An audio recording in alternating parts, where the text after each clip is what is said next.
అయోధ్య రాముల వారిని తలుచుకోకుండా ఉండలేము. అలాగే అయోధ్య పూజా సామాగ్రి కూడా వాడకుండా ఉండలేము. అయోధ్య పూజా సామాగ్రి వాడండి, మీ పూజని పరిపూర్ణం చేసుకోండి. డీలర్షిప్, డిస్ట్రిబ్యూషన్, హోల్సేల్ కై సంప్రదించవలసిన నంబర్లు. అసెంబ్లీ సమావేశాలకు సంబంధించి ఇట్లా జరుగుతూ ఉంటే 100% ఆదాయాన్ని పెంచుకునేటువంటి మార్గాలను అన్వేషించండి అని చెప్పేసి అధికారులకు ముఖ్యమంత్రి రేవంత్ రెడ్డి ఆదేశాలు జారీ చేసిండు. అయితే ఇక్కడ ఆదాయాలు పెంచుకునే మార్గంలో అంటే ఇప్పుడు పట్టి పీడించడం కాదు, ఎవరైతే పన్ను ఎగవేతదారులు ఉంటారో వారిపైన దృష్టి పెట్టండి. తర్వాత జిఎస్టీలు మొత్తం కూడా ఎగ్గొడతా ఉన్నారు. ఇట్లా రకరకాలుగా చేస్తున్నటువంటి వాళ్ళపైన దృష్టి పెట్టి ప్రధానంగా ఆదాయ మార్గాలను అన్వేషించండి అని చెప్పేసి అక్కడ అధికారులకు ముఖ్యమంత్రి ఆదేశాలు జారీ చేసిండు. ఇక మరోవైపు డిఎస్సికి సంబంధించి మరి మంత్రులు మరి ఎందుకు మాట్లాడుతున్నారో నిజంగా అసలు యాక్చువల్గా పూర్తిగా వాళ్ళకు రాంగ్ గైడెన్స్ ఇస్తున్నట్టున్నారు. 100% మీకు ఇచ్చినటువంటి గైడెన్స్ ఎవరైతే ఉన్నారో, ఎవరైతే ఫీడ్బ్యాక్ ఇస్తున్నారో అది 100% రాంగ్ ఫీడ్బ్యాక్. మీరు దయచేసి అర్థం చేసుకోండి. మీరు అర్థం చేసుకోకపోతే ఇది కరెక్ట్ కాదు. ప్రభుత్వానికి కావాల్సినంత చెడ్డ పేరు వస్తూ ఉంది. మీకేం అర్థమైతలేదు. మొత్తం కూడా నిరుద్యోగులు నిరాశతో ఉన్నారు. తర్వాత ఇక్కడ డిఎస్సి అభ్యర్థులు కానీ అటు గ్రూప్ 2 అభ్యర్థులు కానీ వాళ్ళు ఏం చెప్పినారు, 4 రోజులు లేట్ అయ్యారు అని చెప్పేసి అంటే గది లేట్ చేసేదానికి మొత్తం కూడా మీదేదో అయిపోయినట్టు, మొత్తం కూడా ఇప్పుడే మొత్తం పోతున్నట్టు, ఇప్పటికంటే ఇప్పుడే ఏది పరీక్షలు పెట్టాలని ఎట్లా వ్యవహరిస్తున్నారు అంటే నేను పట్టిన కుందేలకు 3 కాళ్ళు అన్నట్టు వ్యవహరిస్తున్నారు. ప్రభుత్వం ఎట్టి పరిస్థితుల్లో చేస్తున్నటువంటి ఇదైతే నిర్ణయం ఎట్టి పరిస్థితుల్లో కరెక్ట్ కాదు. నిన్న హాల్ టికెట్ పెట్టినరట ఏది డిఎస్సికి సంబంధించి. హాల్ టికెట్లు పెడితే ఆందోళన నిన్న చూపించిన మనం ఎంతమంది అమ్మాయిలు వాళ్ళు పాపం వాళ్ళు బాధపడతా ఉన్నారు. తర్వాత మొత్తం కూడా యువత అంతా కూడా నైరాశ్యంలోకి వెళ్ళిపోతా ఉంది. మీరు ఇచ్చినటువంటి ఏదైతే మంచి చేస్తున్నారో ఆ మంచి కూడా మంచి జరగకుండా పోతా ఉంది. మేము ఉద్యోగాలు ఇచ్చినామని చెప్తున్నారు కానీ మరి ఇచ్చినటువంటి ఉద్యోగాలు సరైనటువంటి అభ్యర్థులకు వెళ్తున్నాయా లేదా అని చెప్పేసి మరి కనీసం చూసుకోవాల్సిన బాధ్యత ప్రభుత్వం పైన ఉంటుంది. మరి ప్రభుత్వం కనీసం దీని గురించి ఎందుకు ఆలోచిస్తలేదు? ఎందుకు ఇంటెలిజెన్స్ రిపోర్ట్లు కరెక్ట్గా ఎందుకు వెళ్తలేవు? అక్కడికి ఎవరు రాంగ్ గైడెన్స్ ఇస్తున్నారు? అధికారులు మ్యానిపులేట్ చేస్తున్నారా లేకపోతే మంత్రులుగా మ్యానిపులేట్ చేస్తున్నారా? మరి ప్రభుత్వానికి అయితే మాత్రం 100% పరిణామం అవుతున్నది. ఒకటి చెప్తా నేను, ఇప్పుడు చాలా మంది ఏమంటున్నారంటే ఇప్పుడు అది ఉన్నట్టుగా మనం మాట్లాడుకోవాలి. ఏమంటున్నారంటే మరి ప్రభుత్వ పథకాలు 6 గ్యారెంటీలు ప్రవేశపెట్టడానికి మరికొంత సమయం కావాలని చెప్పేసి వీళ్ళు అడుగుతున్నారు కదా, టైం కావాలంటున్నారు కదా. మరి టైం కావాలన్నప్పుడు మాకు పరీక్షలకు మాకు ఏదైతే నోటిఫికేషన్ ఇచ్చిందో మరింత కొంత టైం చదువుకోవడానికి టైం కావాలంటే మీరు ఎందుకు ఇస్తలేరని అడుగుతున్నారు. వాస్తవమే కదా అది. ప్రభుత్వానికి విమర్శించడం ఇక్కడ ఉద్దేశం కాదు. కాకపోతే మీరు అర్థం చేసుకోవాలి. ఎందుకనంటే ఇక్కడ విషయం ఏంటంటే మనము ఏ విషయమైనా కానీ కొంతవరకు ఇట్లా ఆచితూచి వ్యవహరిస్తూ తర్వాత ప్రజలను దృష్టిలో పెట్టుకొని నిరుద్యోగులను దృష్టిలో పెట్టుకొని ప్రధానంగా ఆలోచించాల్సిన బాధ్యత ప్రభుత్వం పైన ఉంటుంది. అరే ఇంత చెప్తున్నా, ఇంత బాధపడుతున్నా, మొత్తం కూడా రాష్ట్ర వ్యాప్తంగా అక్కడ నిరుద్యోగులు ఆందోళన చేస్తున్నా కానీ కనీసం పట్టించుకోకపోతే ఎట్లా? ఇప్పుడు ఇది మీరు ఏమనుకుంటారంటే మీకు ఎవరు గైడెన్స్ ఇచ్చిండో ఎవరిచ్చిండో మాకు తెలియదు కానీ విషయం ఏంటంటే మీరు ఏమనుకుంటున్నారంటే అక్కడ బీఆర్ఎస్ అనుకోవనుకో మంచి జరుగుతుంది. నేనేమంటున్నా, మీరు ఒకవేళ ఇటువంటి నిర్ణయాలు తీసుకోవడం వల్ల వానికి అవకాశం దొరుకుతూ ఉంది.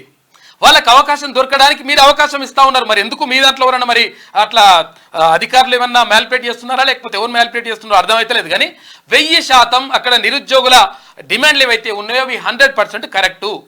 మీరు క్లియర్గా మీరు తెలుసుకోండి, గ్రౌండ్ లెవెల్కి వెళ్ళి తెలుసుకోండి. మంత్రులు కూడా ఇష్టం వచ్చినట్టుగా మాట్లాడొద్దు. ఎందుకంటే మీకు తెలిసి మాట్లాడుతురా తెలియక మాట్లాడుతురా? మరి మీరు కూడా విద్యార్థి స్థాయి నుంచే వచ్చిండ్రు. అరే చదువుకోవాలంటే కొంచెం టైం కావాలి కదా. ఎంత సిలబస్ ఉంటే పుస్తకాలు మొత్తం కట్టల పుస్తకాలు ఉంటాయి. ఆ పుస్తకాలు చదవాలంటే టైం కావాలి. అరే టైం కావాలంటే మీరు టైం ఇప్పుడు వాళ్ళు ఏమో గుంతమ కోరికలు ఏమి కోరతలేరు. తర్వాత మీరు ఇచ్చినటువంటి నోటిఫికేషన్లకు వాళ్ళు చాలా సంతోషంగా ఉన్నారు. ఆ సంతోషాన్ని నిలబెట్టమని చెప్పేసి వాళ్ళు అడుగుతూ ఉంటే కనీసం దాని గురించి పట్టించుకోకుండా మొత్తం కూడా మేము ఇష్టం వచ్చినట్టుగా మేము పెట్టిన కుండేలకు 3 కాళ్ళు అన్నట్టుగా వ్యవహరిస్తే మాత్రం ఎట్టి పరిస్థితుల్లో కరెక్ట్ కాదు. ప్రభుత్వం తీసుకున్నటువంటి నిర్ణయం 1000% తప్పు. ఎందుకంటే ప్రభుత్వం అక్కడ అధికారులను ఆదేశించాల్సినటువంటి బాధ్యత లేదా?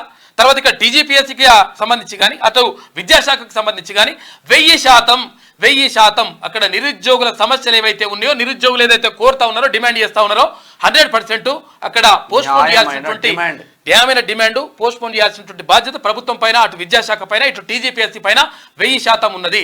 ఒకవేళ మీరు ఇట్లనే కనుక వ్యవహరిస్తే 100% ప్రభుత్వానికి వ్యతిరేకత వస్తుంది. ఎందుకంటే ఇప్పుడు కేటీ రామారావు ఆడ కూర్చోబెట్టుకుని ఏది ఆడ తెలంగాణ భవన్లో మనుషులు కూర్చోబెట్టుకుని వాళ్ళు టీఆర్ఎస్ వాళ్ళు ఉంటారు కదా, బీఆర్ఎస్ వాళ్ళు విద్యార్థి నాయకులను కూర్చోబెట్టుకొని మొత్తం కూడా ఓ పెద్ద చర్చ పెట్టిండి. పెట్టేసి ఏంటంటే పైసలు తీసుకొచ్చినా సరే, 4 పైసలు ఇచ్చినా సరే మనం అంతా కూడా ఢిల్లీ తీసుకుపోయి తెలంగాణలో మొత్తం ఏదో జరుగుతుందన్నట్టుగా క్రియేట్ చేద్దామని చెప్పి ఒక ప్లాన్ చేస్తున్నారు. ఆ ప్లాన్ కూడా మీకు అర్థమైతలేదు. మరి ఇంకా నష్టపోతారు. నేను ఏమంటా ఉన్నట్టే క్లియర్గా విద్యార్థులు ఏవైతే నిరుద్యోగులు ఎవరైతే కోరుతున్నారో దాని పెద్ద విషయం కూడా కాదు, దానివల్ల పెద్ద నష్టం కూడా ఏం జరిగిపోదు. ఇప్పటికిప్పుడు అంటే 10 ఏళ్ల నుంచి 20 ఏళ్ల నుంచి మొత్తం కూడా పోయేది ఏం లేదు. కానీ మీరు ఇట్లా వేయడం వల్ల 100% నిరుద్యోగులు ఆందోళన చెందుతున్నారు, వాళ్ళు కలత చెందుతా ఉన్నారు, బాధపడతా ఉన్నారు, మనస్తాపంతో ఉన్నారు. కాబట్టి నిరుద్యోగులకు ఏదైతే డిమాండ్ ఉన్నదో ఆ పోస్ట్ పోన్ చేయాల్సినటువంటి డిమాండ్ ఏదైతే ఉన్నదో మీరు హాల్ టికెట్ పెట్టినా సరే ఇప్పటికైనా సరే పోస్ట్ పోన్ చేయండి. ఎందుకనంటే అది నిరుద్యోగుల జీవితాలతో మళ్ళీ ఆడుకోవద్దు. వాళ్ళ వల్లనే నిరుద్యోగుల వల్లనే నిరుద్యోగులు ప్రధానంగా ఇది అక్కడ చదువులను వదిలిపెట్టి ఊర్లకు వెళ్ళడం వల్లనే కాంగ్రెస్ ప్రభుత్వం అధికారంలోకి వచ్చిందనే విషయం మర్చిపోవద్దు. 1000% నిరుద్యోగుల పక్షాన నిలబడాల్సిన బాధ్యత ప్రభుత్వం పైన ఉన్నది. మీరు తీసుకుంటున్నటువంటి నిర్ణయాలు మంచియే, మేమేం కాదంటలేం. తర్వాత నిరుద్యోగులు కూడా దాన్ని ఏం విస్మరిస్తలేరు. నిన్న చాలా మంది అమ్మాయిలు ఏం చెప్పిండ్రు, వాళ్ళు ఏమనంటా ఉన్నారంటే మీరు తీసుకున్నటువంటి నిర్ణయాలు బాగానే ఉన్నాయి, తర్వాత జాబ్ క్యాలెండర్ వేస్తా అంటా ఉన్నారు. 50 సంవత్సరాల నుంచి 60 సంవత్సరాల నుంచి జాబ్ క్యాలెండర్ లేదు, కానీ మీరు మంచి నిర్ణయం తీసుకుంటున్నారు. తర్వాత ఇక్కడ రైతులకు సంబంధించి ఎంత రైతు బంధు ఇవ్వాలి, తర్వాత రైతు భరోసా అందించాలనే దానిపైన రైతులతో చర్చిస్తున్నారు కదా. మరి నిరుద్యోగులకు సంబంధించినటువంటి అంశం పైన నిరుద్యోగులతో ఎందుకు చర్చించట్లేదు? ఒక 40 లక్షల మందికి నిరుద్యోగులకు సంబంధించినటువంటి సమస్య పైన కనీసం పట్టించుకోకపోతే ఎట్లా?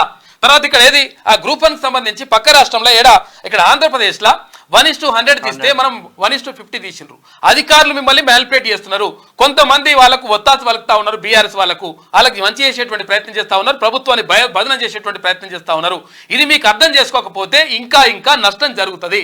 కాబట్టి దయచేసి ప్రభుత్వం సానుకూల నిర్ణయం తీసుకొని నిరుద్యోగుల పట్ల సానుకూల నిర్ణయం తీసుకొని వాళ్ళకు ఆ డిఎస్సి కానీ తర్వాత ఇప్పటికైనా సరే డిఎస్సి తర్వాత ఇక్కడ గ్రూప్ 2ను వాయిదా వేయాల్సినటువంటి అవసరం 100% ఉన్నది. ఇంకా ఏం లేదు ఇక.